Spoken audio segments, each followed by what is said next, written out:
El vapor caliente de la lavandería industrial nublaba su vista, pero el agotamiento era más denso. Ana, a sus 19 años, se sentía como una máquina a punto de romperse. Mientras, a kilómetros de allí, en un trono de cuero italiano, Leonardo Valente descartaba a otra modelo perfecta porque su risa carecía de alma. No lo sabía, pero estaba a punto de encontrar un alma de verdad, dormida por error en el corazón de su imperio de silencio y lujo.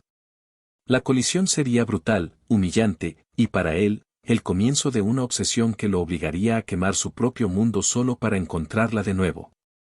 Antes de comenzar, dale like a este video, suscríbete al canal y comenta agora ahí en Baixo desde donde lo estás viendo. Tu apoyo nos ayuda a contar historias más poderosas. Que tu vida esté llena de bendiciones si te suscribiste al botón de abajo que dice suscribirse o suscribirme.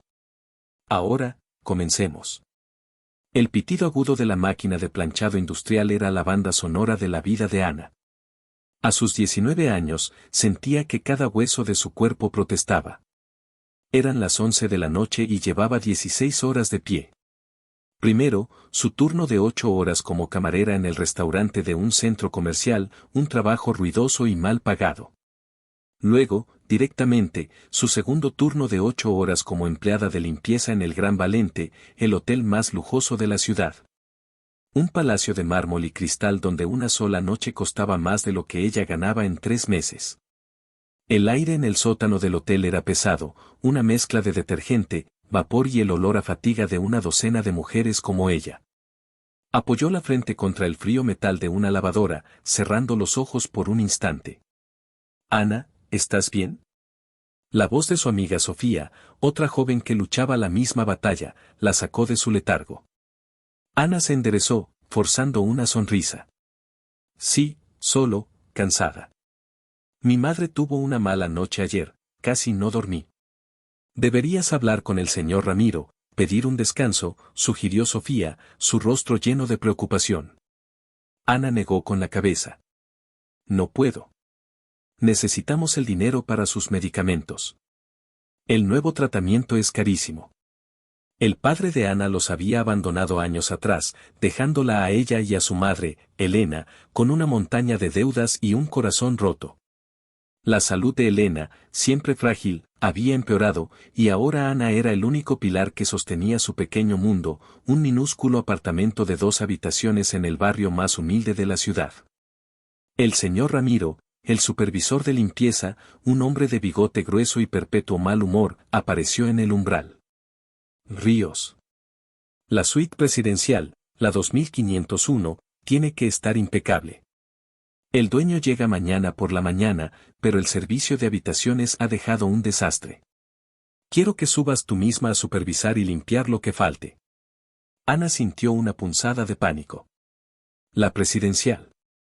Era la joya de la corona, un apartamento en sí mismo en la última planta, reservado para jeques, estrellas de cine y, ocasionalmente, para el dueño, el casi mítico Leonardo Valente. Pero señor, mi turno ya casi acaba, y, ¿prefieres acabar tu turno o conservarlo? Muévete, espetó Ramiro. Con un suspiro de resignación, Ana cogió su carrito de limpieza y se dirigió al ascensor de servicio. Era la primera vez que iba a entrar sola en la presidencial. Siempre había oído historias sobre su opulencia, sus grifos de oro, su cama tamaño emperador. El ascensor subió en silencio, y cuando las puertas se abrieron en el piso 25, el contraste fue brutal. La moqueta era tan gruesa que sus pies se hundían en ella. El aire olía a caro, una mezcla de ambientador de sándalo y dinero. La suite 2501 tenía una doble puerta de caoba. Ana la abrió con su tarjeta maestra y contuvo el aliento. El salón era más grande que todo su apartamento. Un ventanal panorámico ofrecía una vista deslumbrante de la ciudad iluminada. Muebles de diseño, arte moderno en las paredes, una barra de bar llena de licores de primera. Y sí, el servicio de habitaciones había dejado un rastro de caos, platos a medio comer, copas de champán, servilletas arrugadas. Ana se puso a trabajar metódicamente, recogiendo la basura, limpiando las superficies de cristal, su cuerpo moviéndose en piloto automático. El cansancio era un zumbido constante en sus oídos. Cada músculo le dolía. terminó con el salón y entró en el dormitorio. Era un santuario de tonos grises y plateados. Minimalista, frío, pero increíblemente lujoso. Y en el centro, la cama. Era gigantesca, cubierta con sábanas de un blanco purísimo que parecían de seda. El edredón de plumas estaba perfectamente colocado. A diferencia del salón, el dormitorio estaba impecable. No había nada que limpiar. Ana se quedó mirando la cama. La visión era casi hipnótica. Era el epítome de todo lo que ella nunca tendría: descanso, lujo, silencio. Se sentó en el borde solo por un segundo, sintiendo la suavidad bajo ella. Solo un minuto, se dijo a sí misma. Se recostó, solo para estirar la espalda. El colchón se amoldó a su cuerpo como una nube. Cerró los ojos, y el mundo se desvaneció. El agotamiento finalmente ganó la batalla. En menos de un minuto, Ana estaba profundamente dormida. Mientras Ana se sumía en el inconsciente, el jet privado de Leonardo Valente aterrizaba en el aeropuerto de la ciudad. A sus 34 años, Leonardo era la personificación del éxito. Había heredado un pequeño hotel de su padre y lo había convertido en un imperio internacional. Era despiadado en los negocios, un perfeccionista obsesivo que controlaba cada detalle de su vida y de su empresa. Acababa de cerrar un trato multimillonario en Tokio y había decidido volver a su ciudad natal un día antes de lo previsto, anhelando el silencio y el control de su suite, su santuario personal. Subió por su ascensor privado, que se abría directamente a la suite. La frialdad y el orden de su hogar eran su único consuelo en un mundo caótico. Al entrar, notó los restos del servicio de habitaciones en el salón y frunció el ceño. Alguien pagaría por ese descuido. Ramiro recibiría una llamada a primera hora. Pero estaba demasiado cansado para enfadarse de verdad. Se aflojó la corbata y se dirigió al dormitorio. Y entonces, se detuvo en seco. Su cerebro, acostumbrado a procesar números y estrategias, no pudo comprender la escena. Había una mujer en su cama. Su primer instinto fue la furia. ¿Una intrusa? ¿Una prostituta enviada por algún socio de negocios con mal gusto? Se acercó con sigilo, su cuerpo tenso, listo para explotar. Pero a medida que se acercaba, la ira se disipó, reemplazada por una extraña fascinación. No era una de las mujeres esculturales y perfectamente maquilladas que solía frecuentar. Era joven, muy joven. Vestía un uniforme de limpieza gris y anodino. Su pelo, de un color castaño oscuro, se había deshecho de su coleta y caía sobre la almohada. Tenía el rostro de un ángel, con largas pestañas que se curvaban sobre sus mejillas. Una de sus manos estaba acurrucada bajo su barbilla, y su respiración era profunda y tranquila. Vulnerabilidad. Eso era lo que irradiaba. Una inocencia tan pura que parecía fuera de lugar en su mundo cínico y calculador. Por un instante que se sintió eterno, Leonardo se quedó allí, simplemente mirándola. Olvidó su cansancio, el trato en Tokio, el desorden del salón. Vio la marca roja en su mejilla donde se había apoyado con fuerza, las pequeñas callosidades en sus manos. Vio el agotamiento grabado en su rostro, incluso en el sueño. Y sintió algo que no había sentido en años, una punzada de algo parecido a la ternura. Era un sentimiento incómodo, ajeno, un desorden en su sistema perfectamente calibrado. Y eso lo asustó. Su mente se rebeló contra esa emoción. Esto era un caos. Una empleada. Una desconocida en su espacio más sagrado. La disciplina y el control que gobernaban su vida se reafirmaron con una crueldad helada. Su momento de fascinación se convirtió en desprecio. Se inclinó y la sacudió bruscamente por el hombro. «Despierte». Ana se despertó con un sobresalto, su corazón latiendo con pánico. Durante un segundo, no supo dónde estaba. Luego vio la habitación, la cama, y al hombre que la miraba con unos ojos grises tan fríos como el hielo. El pánico se convirtió en terror. Se incorporó de un salto. Lo siento, yo no, me quedé dormida, lo juro. ¿Sabe quién soy?, preguntó Leonardo, su voz era un látigo. Ana asintió, incapaz de hablar. Lo había visto en fotos en las revistas de negocios. Leonardo Valente. El dueño. El dios de aquel palacio. ¿Y sabe dónde está?, continuó él, implacable. Está en mi cama. En mi suite. No solo está invadiendo mi propiedad, sino que está durmiendo en mi cama. ¿Qué clase de establecimiento creo que dirijo? No, yo, solo estaba cansada. Por favor, señor, fue un error, suplicó ella, las lágrimas empezando a nublar su visión. La humillación era un ácido quemándole la garganta. Los errores en mi empresa se pagan caros, dijo él, su rostro era una máscara de desdén. Sacó su teléfono y marcó un número. Ramiro, soy Valente. Estoy en la suite presidencial. Hay una de sus empleadas aquí. Una tal, miró la etiqueta con el nombre en el uniforme de Ana, Ana Ríos. Está despedida. Inmediatamente. No quiero volver a verla en ninguna de mis propiedades. Nunca. Colgó el teléfono. Miró a Ana, que ahora lloraba en silencio, las lágrimas trazando surcos en su rostro pálido. Recoja sus cosas y lárguese. Tiene un minuto antes de que llame a seguridad para que la saquen por la fuerza. Ana no dijo nada más. La humillación era tan grande que había ahogado cualquier otra palabra. Cogió sus zapatos, que se había quitado antes de recostarse, y salió corriendo de la habitación, sin atreverse a mirarlo. Corrió por el pasillo, bajó por el ascensor de servicio y huyó del hotel como si el diablo la persiguiera. No se detuvo hasta llegar a la parada de autobús, donde se derrumbó en un banco, temblando incontrolablemente. No era solo el despido. Era la forma en que la había mirado, como si fuera basura, un insecto. Nunca en su vida se había sentido tan pequeña, tan insignificante. Leonardo, de pie en su dormitorio ahora silencioso, se sintió victorioso por un momento. El orden había sido restaurado. Pero la sensación no duró. El silencio de la habitación ya no era reconfortante, era pesado, vacío. Se acercó a la cama y notó el leve hundimiento en la almohada donde la cabeza de ella había reposado. Olía a jabón barato y a champú de manzanilla, un olor real y humano que contrastaba con los aromas artificiales de su mundo. Levantó la almohada y la imagen de su rostro dormido volvió a su mente con una claridad abrumadora.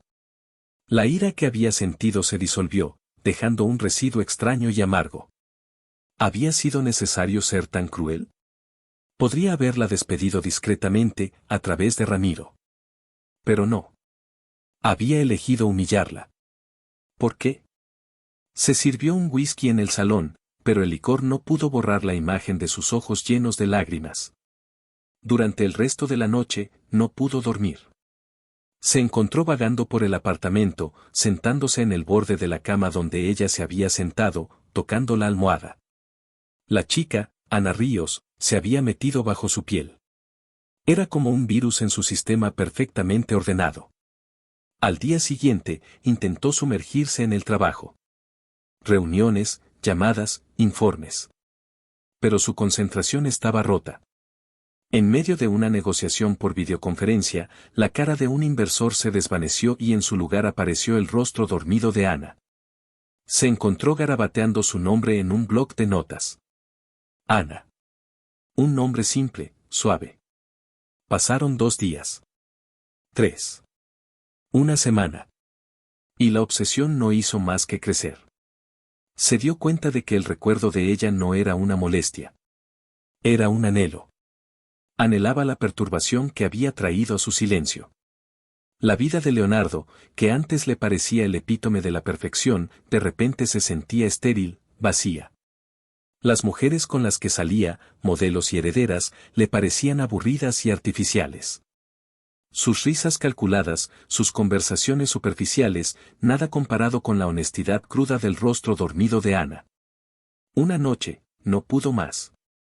Llamó a su jefe de seguridad, un exmilitar llamado Marcos, su hombre de confianza. Marcos, necesito que encuentres a alguien. Dígame el nombre, señor. Ana Ríos. Era empleada de limpieza aquí. Fue despedida hace una semana. ¿Algún problema con ella? ¿Debo tomar alguna medida?, preguntó Marcos, su tono profesional. No, dijo Leonardo, su propia voz sonando extraña a sus oídos. Ningún problema. Solo encuéntrala. Quiero saber dónde vive, qué hace, todo. Pero sé discreto. Muy discreto. No quiero que sepa que la estoy buscando. Entendido, señor. Leonardo colgó y se quedó mirando por el ventanal de su suite. Estaba haciendo algo impulsivo, irracional. Algo completamente fuera de su carácter. No sabía qué haría cuando la encontrara. ¿Pedirle perdón? La idea le parecía absurda. Él nunca se disculpaba. Pero la necesidad de volver a verla era una fuerza física, una sed que no podía apaciguar. Se estaba volviendo loco, y todo por una camarera de 19 años que había cometido el error de quedarse dormida en su cama. Mientras Leonardo se hundía en su obsesión, la vida de Ana se desmoronaba. Tuvo que mentirle a su madre, decirle que había renunciado porque el horario era demasiado duro. Encontró un trabajo en una cafetería mugrienta, con un sueldo aún más bajo. La humillación en el hotel la seguía como una sombra. Tenía pesadillas con los ojos grises y fríos de Leonardo Valente. Lo odiaba con cada fibra de su ser, pero al mismo tiempo, el recuerdo de la suavidad de aquella cama era una ironía cruel que la atormentaba en su propio colchón viejo y grumoso. Una tarde, después de casi 2 semanas de búsqueda, Marcos llamó a Leonardo. Señor, la he encontrado. Leonardo sintió una sacudida eléctrica. ¿Dónde? Vive en el número 42 de la calle Girasol, en el barrio de La Esperanza. Apartamento 3B. Vive con su madre, que parece estar enferma. Ana trabaja ahora en un local llamado, el Café de Joe, a unas pocas manzanas de su casa. Leonardo apuntó la dirección. La Esperanza. Un nombre demasiado poético para uno de los barrios más pobres de la ciudad. Sintió una mezcla de euforia y pánico. La había encontrado. Ahora venía la parte difícil. ¿Qué demonios iba a hacer ahora? Se vistió, no con sus trajes de $1000, sino con unos vaqueros y un suéter, en un torpe intento de no parecer fuera de lugar. Cogió las llaves de su coche deportivo, pero se detuvo. No podía llegar allí en un Bentley. Parecería una invasión. Cogió un taxi. El viaje fue un descenso a otro mundo. Los rascacielos de cristal dieron paso a edificios bajos de ladrillo, con la ropa tendida en los balcones. El taxi lo dejó en la esquina de la calle Girasol. El edificio de Ana era un bloque de apartamentos de 4 pisos con la pintura desconchada. Leonardo se quedó mirándolo, sintiéndose más nervioso que antes de la negociación más importante de su vida. Respiró hondo y empezó a caminar hacia la puerta. Su búsqueda desesperada había terminado. Su verdadero tormento estaba a punto de empezar. Leonardo se detuvo frente al portal del número 42. El aire olía a guiso y a humedad. Vio a 2 niños jugando a la pelota en la acera, sus risas resonando en la calle tranquila. Todo era tan visceralmente real, tan diferente de la atmósfera esterilizada de su vida. Sintió una oleada de duda. ¿Qué esperaba conseguir? Que ella aceptara sus disculpas y todo volviera a la normalidad. Su normalidad había sido la causa de su miseria. Cruzó el portal y subió las escaleras gastadas. El edificio no tenía ascensor. En el tercer piso, encontró la puerta del 3B. Tenía un felpudo descolorido que decía hogar, dulce hogar. La ironía lo golpeó. Estuvo a punto de llamar a la puerta, pero el sonido de unas llaves en la cerradura lo detuvo. Se apartó instintivamente, escondiéndose en la penumbra del rellano. La puerta se abrió y salió Ana. Llevaba el mismo uniforme raído de la cafetería que Marcos le había descrito, y tenía unas profundas ojeras bajo los ojos. Se veía aún más cansada, más frágil que la noche en que la encontró. Su corazón dio un vuelco doloroso, una mezcla de culpa y un anhelo protector que lo sorprendió. Ella no lo vio. Cerró la puerta con cuidado, susurró un ya me voy, mamá, cuídate, y empezó a bajar las escaleras. Leonardo la siguió a una distancia prudente. Observó cómo caminaba con los hombros caídos, el peso del mundo sobre su joven figura. La siguió hasta el café de Joe, un lugar pequeño y abarrotado. Se sentó en la mesa más alejada, pidiendo un café que no tenía intención de beber, oculto tras un periódico que no estaba leyendo. La observó durante una hora. Corría de una mesa a otra, recogiendo platos, limpiando derrames, soportando las quejas de un cliente grosero. Y lo hacía con una dignidad silenciosa que lo conmovió. Verla en ese entorno, trabajando aún más duro por un sueldo probablemente miserable, le hizo sentir la verdadera magnitud de su crueldad. No solo la había despedido de un buen trabajo, la había empujado a un infierno peor. Finalmente, reunió el valor. Cuando ella pasó cerca de su mesa, dijo su nombre en voz baja. Ana. Ella se congeló. Su cuerpo se puso rígido y se giró lentamente, como si temiera que su mente le estuviera jugando una mala pasada.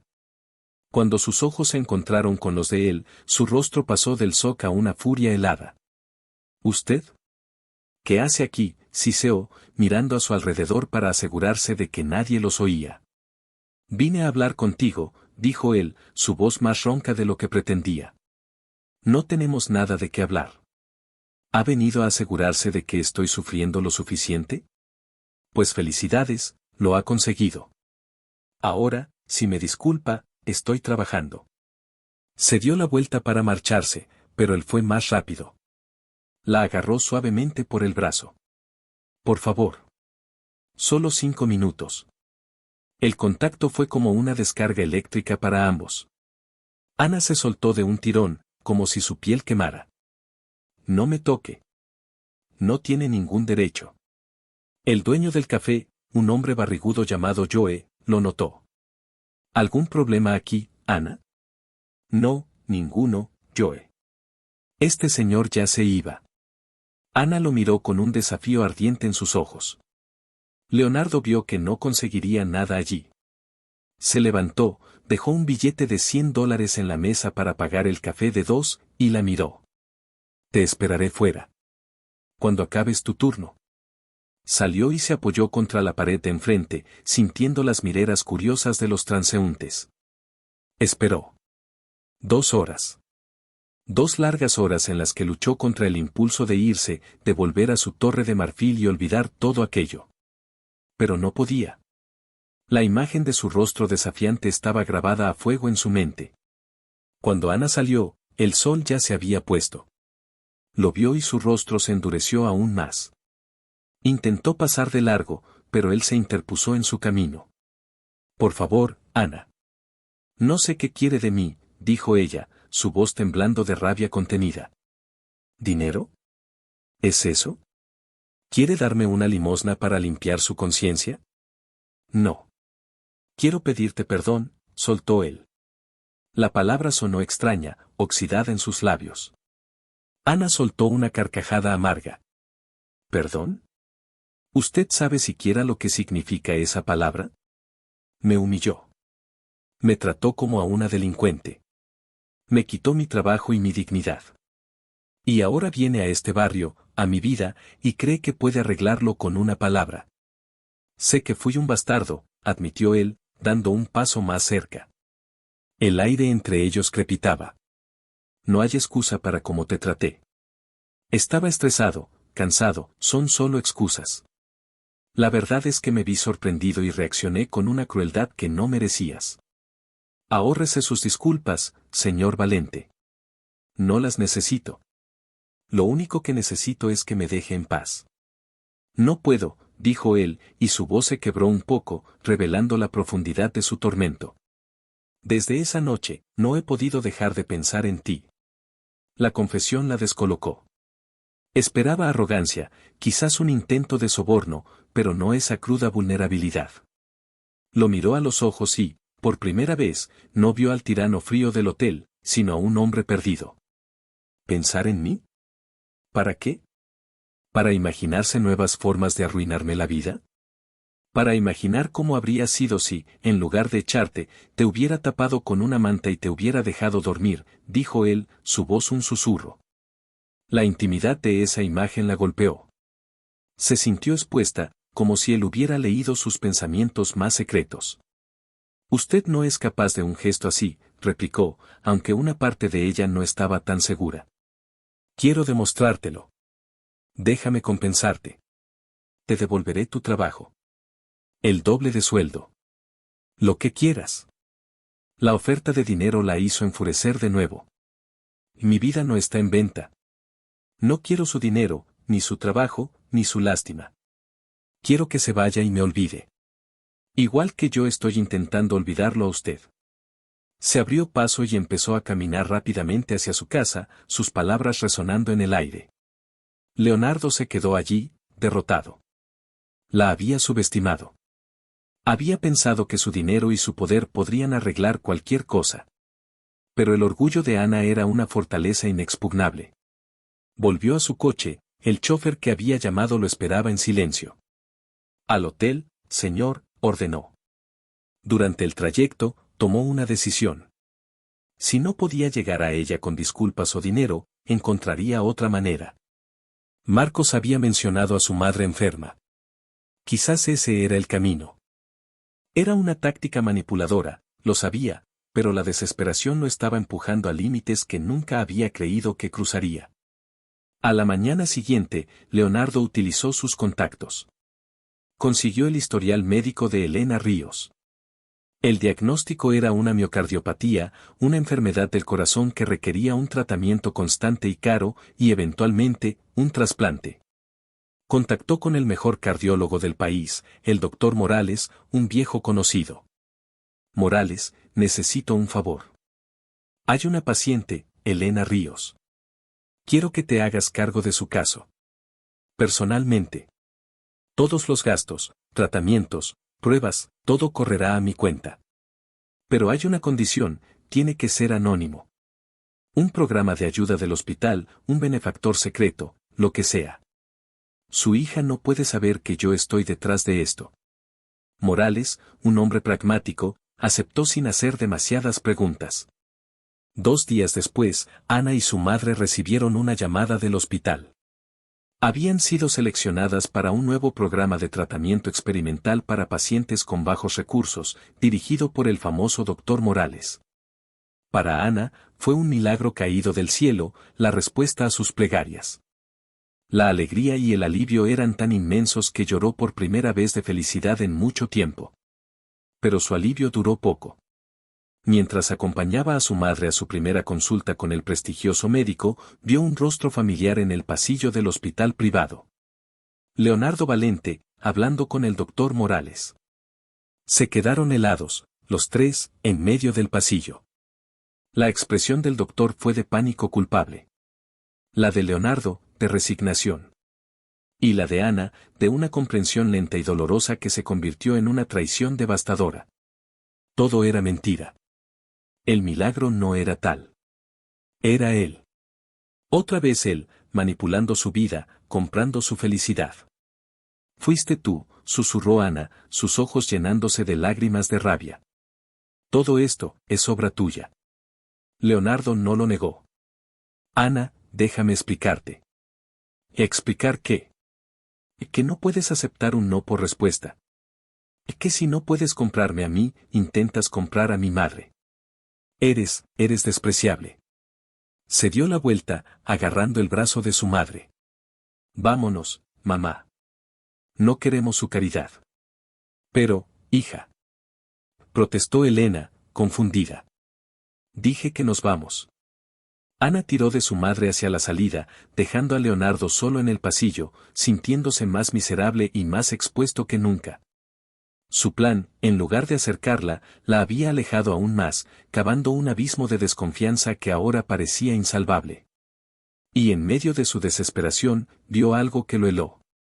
Un joven de su edad, de aspecto amable y sencillo, se acercó a Ana en la puerta del hospital. La abrazó, la consoló, le secó las lágrimas. Y Ana se apoyó en él, buscando refugio en sus brazos. Leonardo sintió una punzada de un sentimiento nuevo, oscuro y posesivo. Eran celos. Puros, salvajes e irracionales.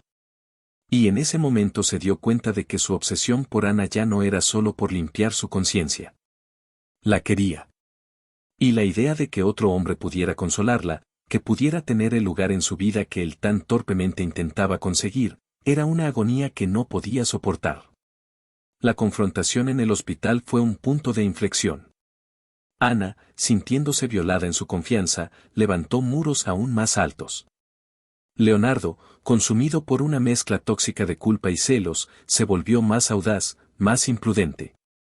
No puedes rechazar el tratamiento de tu madre por orgullo, le dijo Leonardo, interceptándola unos días después cuando salía de su casa. Su tono ya no era suplicante, sino casi desesperado.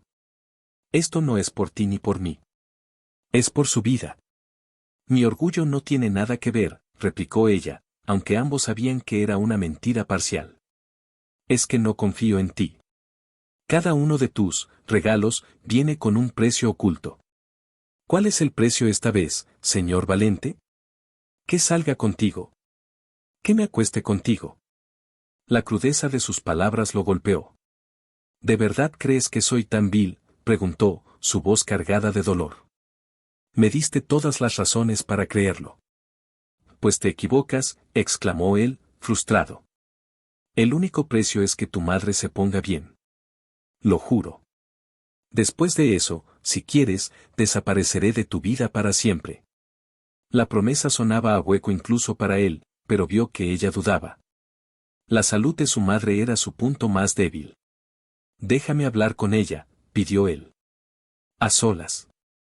Ana vaciló, pero finalmente asintió. Leonardo entró en el pequeño apartamento. Elena, sentada en un sillón viejo pero limpio, lo miró con ojos cansados pero perspicaces. Así que usted es el famoso señor Valente. Por favor, llámeme Leonardo. Se sentó frente a ella, sintiéndose un gigante en la diminuta sala de estar. Señora Ríos, sé que mi forma de entrar en la vida de su hija ha sido desastrosa. He cometido errores terribles. Pero mi oferta de ayudarla es sincera. Su hija es especial. Y no puedo soportar la idea de que ninguna de las dos sufra por mi culpa. Elena lo estudió en silencio durante un largo rato. Usted no está acostumbrado a que le digan que no, ¿verdad, joven? Leonardo sonrió con tristeza. No, y estoy aprendiendo que es una lección muy dura. Mi hija es fuerte, dijo Elena. Y orgullosa. Igual que su padre. Pero su orgullo no debe interponerse en su salud. Acepto su ayuda, Leonardo. Pero con una condición, quiero que intente conocer a mi hija de verdad. No como un proyecto que arreglar, sino como la persona maravillosa que es. Las palabras de la mujer lo desarmaron. No le pidió dinero, ni promesas. Le pidió algo mucho más difícil, empatía. Al final, fue la sensatez de Elena la que prevaleció. Ana aceptó a regañadientes que su madre continuara el tratamiento, pero impuso sus propias reglas. Usted se encargará de los pagos directamente con el hospital. No quiero ver ni un céntimo. Y mantendrá su distancia. Esto es un acuerdo médico, nada más. Leonardo aceptó, pero no tenía intención de mantener la distancia. Empezó a usar los viajes al hospital como una excusa. Insistía en llevarlas en su coche, argumentando que era más cómodo para Elena. Durante esos viajes, en el silencio del lujoso sedán, comenzó un lento deshielo. Leonardo no hablaba de negocios ni de sí mismo. Le preguntaba a Ana sobre sus sueños, sobre los libros que le gustaba leer, sobre el tipo de música que escuchaba. Descubrió a una joven con una mente brillante y una sed de vida que su pobreza intentaba apagar. Soñaba con ir a la universidad, estudiar literatura, quizás abrir una pequeña librería algún día. Él, a su vez, empezó a abrirse un poco. Le habló, no de su éxito, sino de su soledad. De cómo creció con un padre que solo valoraba los números y una madre ausente. Ana empezó a ver las grietas en su armadura de arrogancia, atisbando al hombre solitario que se escondía debajo. Pero justo cuando una frágil confianza comenzaba a crecer, apareció Diego. Diego era el joven que Leonardo había visto en el hospital. Era el hijo del panadero del barrio, y había estado enamorado de Ana en silencio durante años. Al ver su sufrimiento tras el despido y su angustia por la enfermedad de su madre, Diego decidió que ya no podía quedarse de brazos cruzados. Se convirtió en su apoyo constante. Le llevaba el pan recién hecho por la mañana, la esperaba a la salida del café para acompañarla a casa, la hacía reír con sus chistes malos. Era un consuelo simple, honesto, todo lo que Leonardo no era.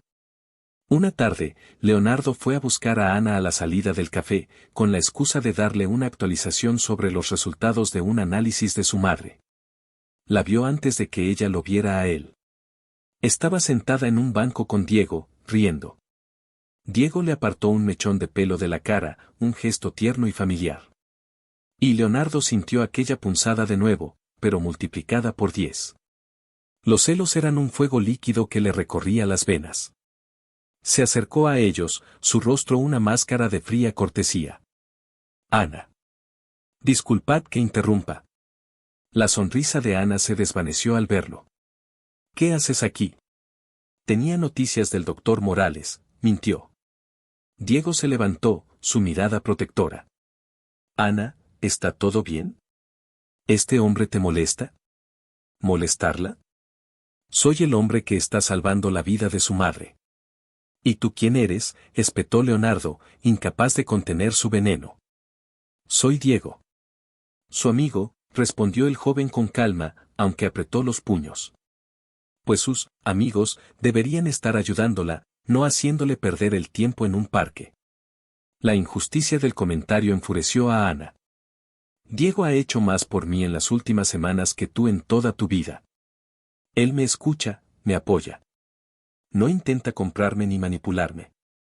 Ahora vete. El desprecio en su voz fue como un puñetazo. Leonardo se dio cuenta de que había cometido un error garrafal. Su ataque de celos solo había servido para idealizar a Diego y para recordarle a Ana por qué no debía confiar en él. Se retiró, humillado y furioso. Esa noche, la frustración de Leonardo llegó a un punto de ebullición. Se dio cuenta de que estaba perdiendo. Diego le ofrecía a Ana normalidad, calidez, un amor sencillo. Él solo le ofrecía complicaciones y dinero manchado por su arrogancia. Decidió jugar su última carta. Una que era a la vez un gesto de generosidad y un acto de egoísmo posesivo. A la mañana siguiente, Ana encontró un sobre debajo de su puerta. No contenía dinero.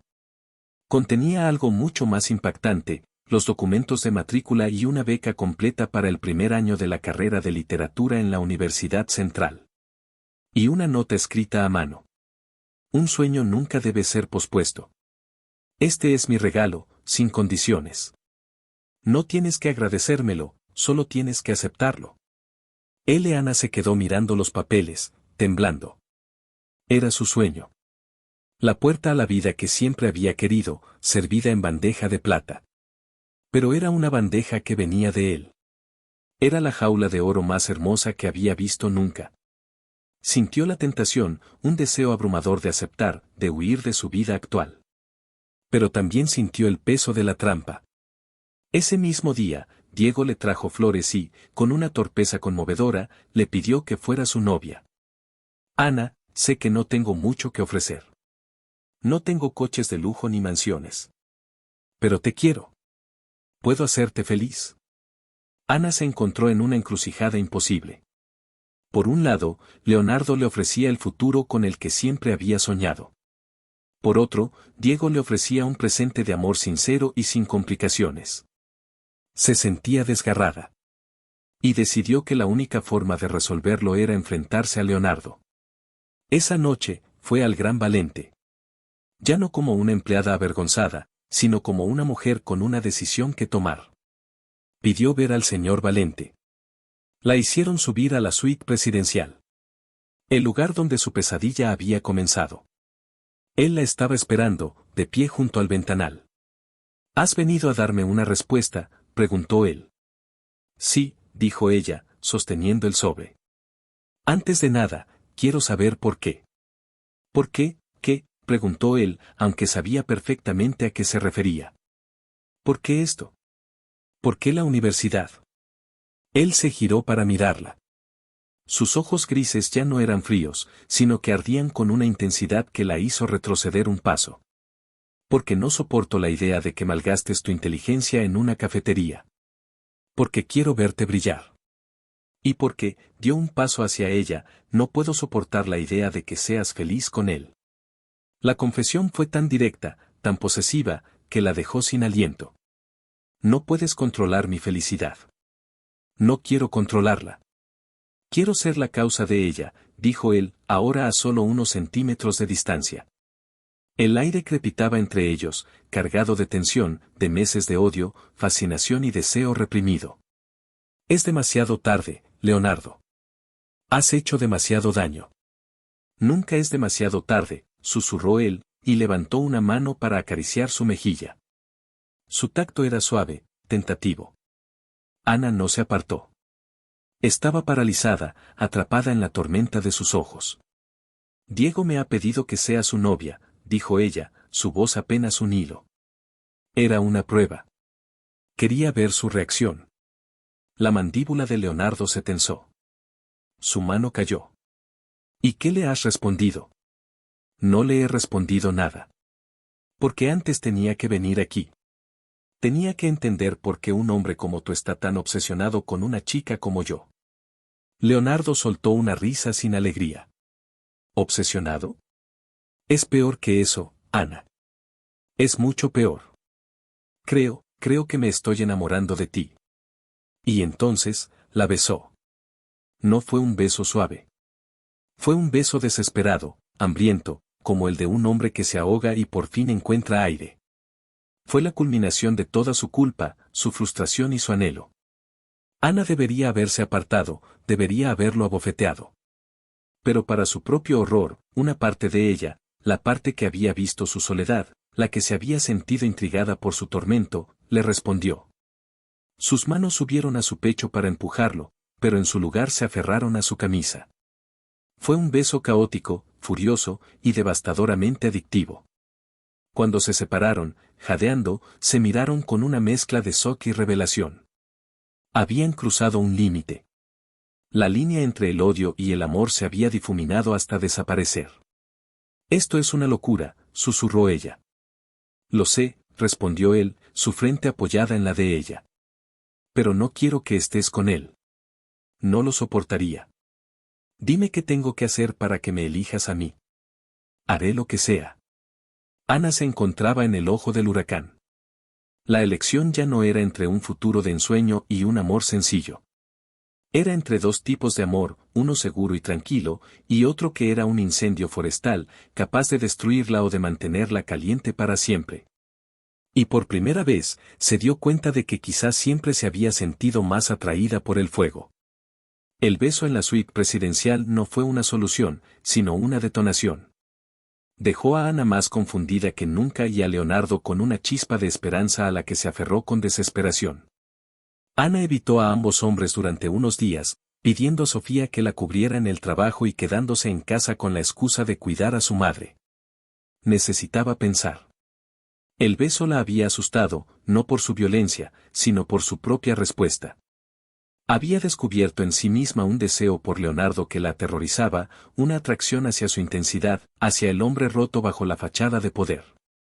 Por un lado, Diego representaba la seguridad, la bondad pura. Una vida tranquila en el barrio, un amor sin sobresaltos. Era el camino lógico, el que todo el mundo le aconsejaría tomar. ¿Pero era eso lo que realmente quería? La beca que Leonardo le había ofrecido seguía sobre su mesita de noche, una tentación constante. No era solo la educación, era un símbolo. Leonardo la veía no como una camarera, sino como alguien con potencial, alguien que merecía brillar. Esa visión de sí misma era un afrodisíaco más potente que cualquier beso. Leonardo, por su parte, le dio espacio, una táctica que le costó cada gramo de su autocontrol. Pero sabía que presionarla ahora sería un error. En su lugar, hizo algo impensable para él, intentó comprender su mundo. Pasó tiempo en el barrio de la Esperanza, no buscándola, sino observando. Vio la comunidad unida, a la gente ayudándose mutuamente. Vio a Diego trabajando en la panadería, su trato amable con los clientes. Empezó a entender que le ofrecía a Ana ese otro mundo, pertenencia. Un día, su paciencia se agotó. Se presentó en su puerta con la excusa más simple. En sus manos no llevaba ni joyas ni documentos, sino una bolsa de papel. Cuando Ana abrió, él se la tendió. Dentro había 2 croissants recién hechos de la panadería de Diego. Sé que son tus favoritos, dijo simplemente. El gesto la desarmó por completo. No estaba compitiendo con Diego con su dinero, sino reconociendo el valor de su rival en su propio terreno. Era, a su extraña manera, un signo de respeto. Pase, dijo ella, abriendo la puerta. Se sentaron en la pequeña cocina, en un silencio incómodo. ¿Has tomado una decisión?, preguntó él finalmente. Cada vez que creo que sí, haces algo como esto y me confundes de nuevo, admitió ella. Bien, dijo él con una leve sonrisa. Ese es el plan. Su sonrisa, genuina y un poco traviesa, la hizo sonreír a ella también. Fue la primera vez que compartían un momento de ligereza. No soy un buen hombre, Ana, dijo él de repente, su tono volviéndose serio. He hecho cosas en mi vida, en los negocios, de las que no estoy orgulloso. Soy egoísta, posesivo y estoy acostumbrado a conseguir lo que quiero. No te merezco. No, no me mereces, coincidió ella. Pero eso no parece importarte mucho. Lo único que me importa es que no puedo imaginar un futuro donde no estés tú, dijo él, inclinándose sobre la mesa. Su mirada era intensa. Escucha, me da igual el chico de la panadería. Respeto lo que te ofrece. Pero él nunca te entenderá como yo. ¿Tú me entiendes?, preguntó ella, escéptica. Entiendo tu ambición. Entiendo tu hambre de algo más. Porque yo tengo la misma hambre. Podemos conquistar el mundo juntos, Ana. Él solo puede darte un barrio. Yo te ofrezco el mundo entero. Tal vez yo solo quiero un barrio, susurró ella. No te creo, replicó él. Si fuera así, no habrías respondido a mi beso en la suite. Sentiste lo mismo que yo. Sentiste el potencial. El fuego. El uso de la palabra fuego la estremeció. Era exactamente lo que ella había pensado. Estaban conectados en un nivel elemental que trascendía la lógica. En ese momento, Elena entró en la cocina. ¿Interrumpo algo?, preguntó con una sonrisa sabia. Ana y Leonardo se apartaron bruscamente. No, mamá. El señor Valente ya se iba. Leonardo se levantó. Elena, un placer verla. Ana, piénsalo. El mundo te está esperando. Se marchó, dejando tras de sí un torbellino de emociones y el olor a croissants caros. Esa noche, Ana tomó su decisión. Fue a ver a Diego. Lo encontró cerrando la panadería. Su corazón se encogió al ver la esperanza en sus ojos. Diego, eres el hombre más bueno que conozco, comenzó, su voz temblando. Cualquier mujer sería afortunada de tenerte. La sonrisa de Diego vaciló. Pero esa mujer no eres tú, ¿verdad? Ana negó con la cabeza, las lágrimas corriendo por sus mejillas. Lo siento. Siento mucho hacerte daño. Pero no puedo darte el sí que te mereces, porque mi corazón está en otra parte. Confundido y hecho un lío, pero en otra parte. Diego la miró, su dolor evidente. Pero asintió con una triste dignidad. Lo entiendo. Siempre lo supe, creo. No se puede competir con un huracán. La dejó ir con un último apretón de manos, un gesto de amistad que rompió el corazón de Ana aún más. Rechazar a Diego fue una de las cosas más difíciles que había hecho nunca. Se sentía libre y culpable a partes iguales. Al día siguiente, se presentó en la oficina de Leonardo en lo alto del Gran Valente. Llevaba en la mano los papeles de la matrícula universitaria, debidamente cumplimentados. Los puso sobre su escritorio. Leonardo la miró, conteniendo la respiración. He elegido, dijo Ana. He elegido esto. Señaló los papeles. Me he elegido a mí. Voy a ir a la universidad, voy a estudiar y voy a construir mi propio futuro. ¿Y nosotros?, preguntó él, su voz revelando su miedo al rechazo. Nosotros. Dijo ella, y una lenta sonrisa se dibujó en sus labios. Podemos intentarlo. Pero con mis reglas. ¿Qué reglas?, preguntó, dispuesto a aceptar cualquier cosa. Primero, vamos despacio. Como personas normales. Citas, cenas, conversaciones. Quiero conocer a Leonardo, no al señor Valente. Segundo, mi vida es mía. La universidad, mis amigos, son intocables. Y tercero, lo miró fijamente, si alguna vez vuelves a usar tu dinero o tu poder para manipularme, se acabó. Para siempre. Leonardo se levantó, rodeó el escritorio y se paró frente a ella. Tomó su rostro entre sus manos. Reglas aceptadas, dijo, y la besó. Esta vez el beso no fue desesperado ni furioso.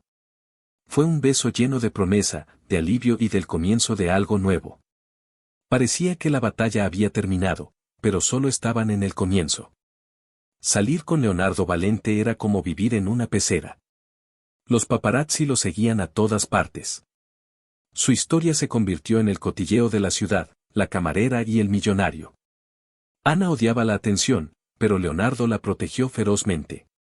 Pero la verdadera amenaza no vino de fuera, sino de dentro del propio imperio de Leonardo.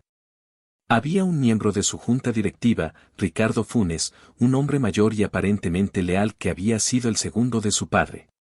En secreto, Ricardo siempre había resentido que Leonardo, un joven, le hubiera superado.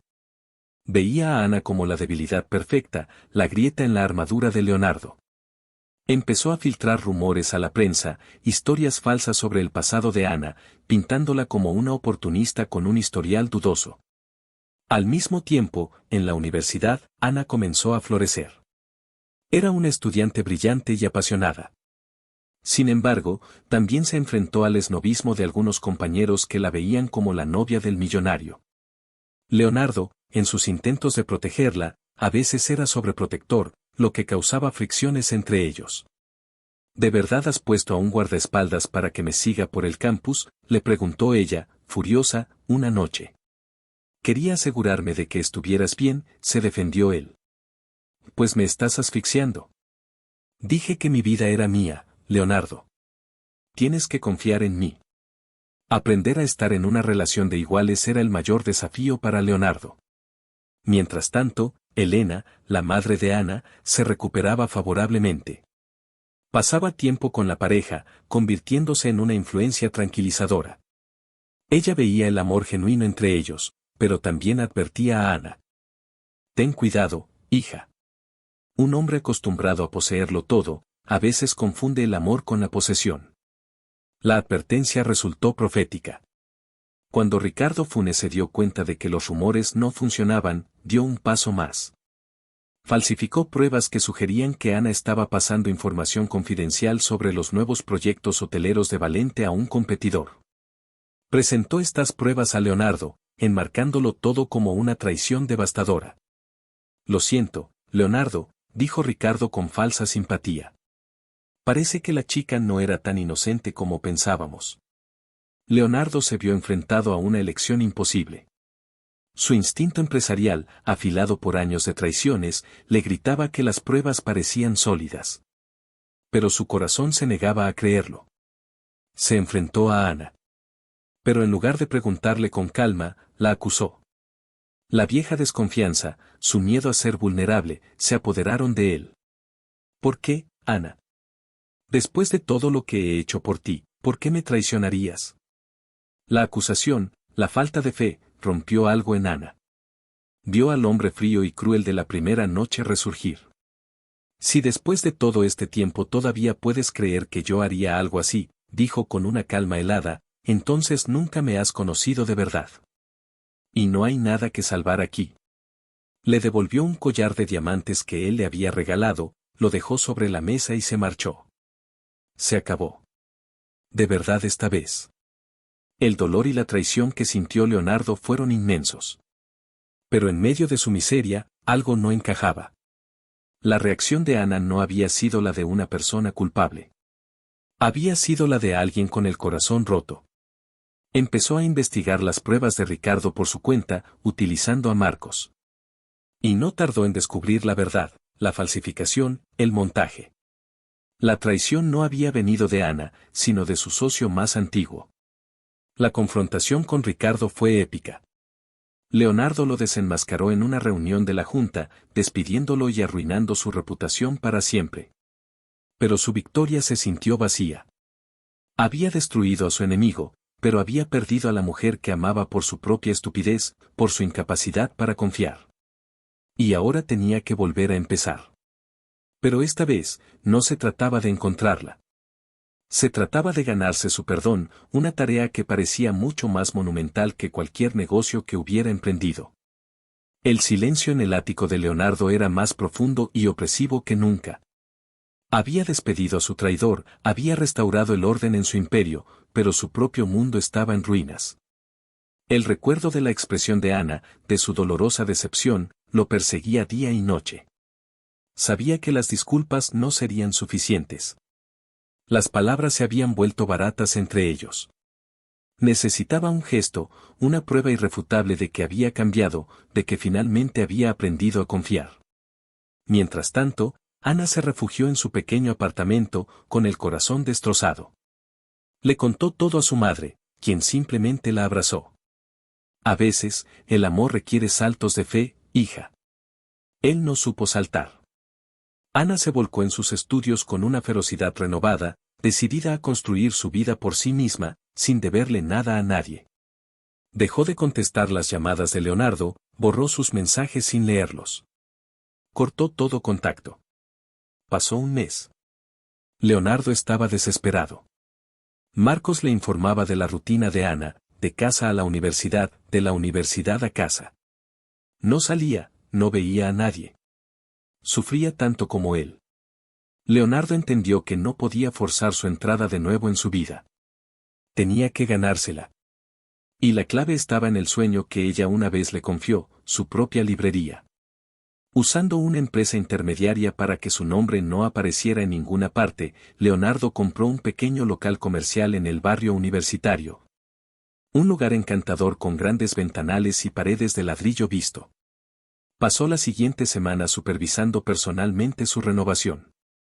No lo convirtió en una tienda moderna y fría, sino en el lugar exacto que Ana había descrito en sus conversaciones, estanterías de madera cálida, rincones de lectura acogedores, una pequeña sección para niños y un espacio para una cafetería. Lo llenó con primeras ediciones de los autores favoritos de Ana, volúmenes de poesía que ella le había recomendado, todos los libros que habían marcado su lenta aproximación. Cuando estuvo listo, le envió un paquete a Ana. No contenía una carta de disculpa, sino una simple llave antigua y una dirección. La curiosidad, a pesar de su dolor, fue más fuerte. Un sábado por la mañana, fue a la dirección. Cuando vio la fachada de la tienda, con un letrero de madera que simplemente decía la librería de Ana, su corazón se detuvo. Usó la llave y entró. El olor a libros nuevos y madera la envolvió. Recorrió los pasillos, tocando los lomos de los libros, viendo cada detalle que era un reflejo de su alma. Y entonces lo vio. Detrás del mostrador, no estaba Leonardo, sino su madre, Elena, sonriendo. «Mamá, ¿qué es todo esto?» «Es una disculpa», dijo Elena, entregándole una carta. «Él solo pidió que yo te la diera». Ana abrió la carta con manos temblorosas. «Ana», comenzaba. «Construye un imperio de cristal y acero, pero tú me enseñaste que un hogar se construye con confianza y libros. He pasado mi vida adquiriendo cosas, pero lo único que de verdad quiero poseer es tu perdón. Te acusé porque soy un necio, porque mi mayor miedo no es perder mi fortuna, sino perderte a ti, y ese miedo me convirtió en el monstruo que juré no volver a ser. Esta librería no es un regalo para que vuelvas a mí. Es tuya, sin condiciones, para que tengas las alas que siempre has merecido. Mi salto de fe no es esperar que me perdones. Mi salto de fe es dejarte ir, sabiendo que he puesto en tus manos la única parte de mí que vale algo, la esperanza de que seas feliz, conmigo o sin mí. Te amo».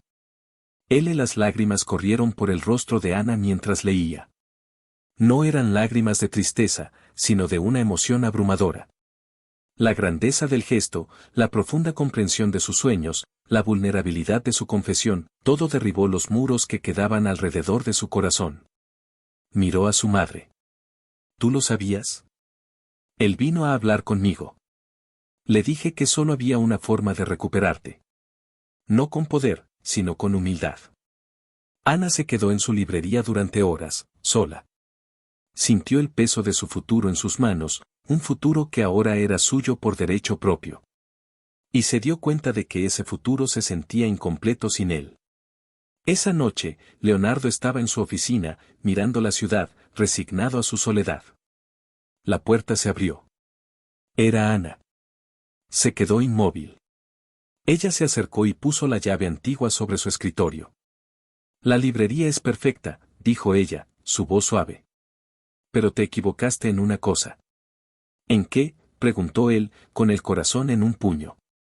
Dijiste que tu salto de fe era dejarme ir. Pero no puedes deshacerte de mí tan fácilmente, sonrió entre lágrimas. Mi salto de fe es este. Se acercó y lo besó. Un beso suave, lleno de perdón, aceptación y una promesa de futuro. Un beso que decía que estaban listos para construir algo juntos.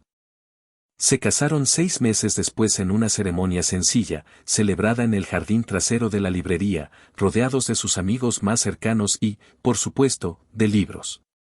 Don Fernando y doña Sofía, con quienes habían forjado una amistad inesperada tras el escándalo inicial, fueron los padrinos de una boda que ellos mismos habían provocado sin saberlo. Su vida juntos fue una aventura. Ana se graduó con honores y convirtió su librería en un próspero centro cultural. Leonardo, por su parte, transformó su empresa. Siguió siendo un hombre de negocios brillante, pero ahora lo hacía con un corazón y una conciencia, iniciando programas de becas y proyectos de desarrollo comunitario. El ático frío se convirtió en un hogar cálido, lleno de las risas de Ana, de música y del desorden de una vida bien vivida. Unos años después, Ana cumplió otro sueño. Dio a luz a mellizos, un niño al que llamaron Julián y una niña a la que llamaron Elena. Sostener a sus hijos por primera vez consolidó la transformación de Leonardo. Vio en ellos el reflejo del amor de Ana, de su fuerza y su bondad. Se dio cuenta de que su legado no serían los hoteles que llevaban su nombre, sino la familia que había construido. Una tarde, varios años después, Leonardo llegó a casa y encontró la casa en silencio.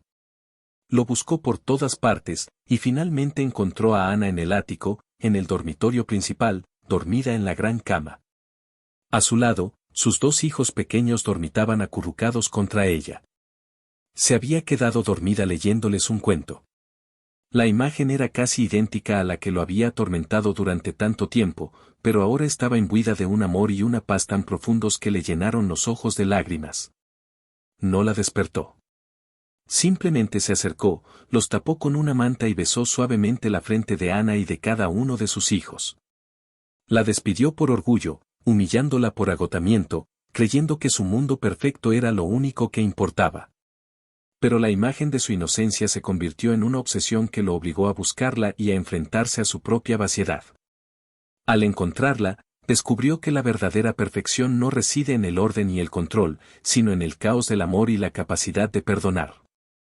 La historia de Leonardo y Ana es un poderoso recordatorio de que a veces hay que destruir nuestro viejo mundo para construir uno nuevo, y que las segundas oportunidades no son para recuperar lo que perdimos, sino para convertirnos, a través de la redención y el amor incondicional, en la persona que siempre debimos ser. Si te gustó, suscríbete al canal.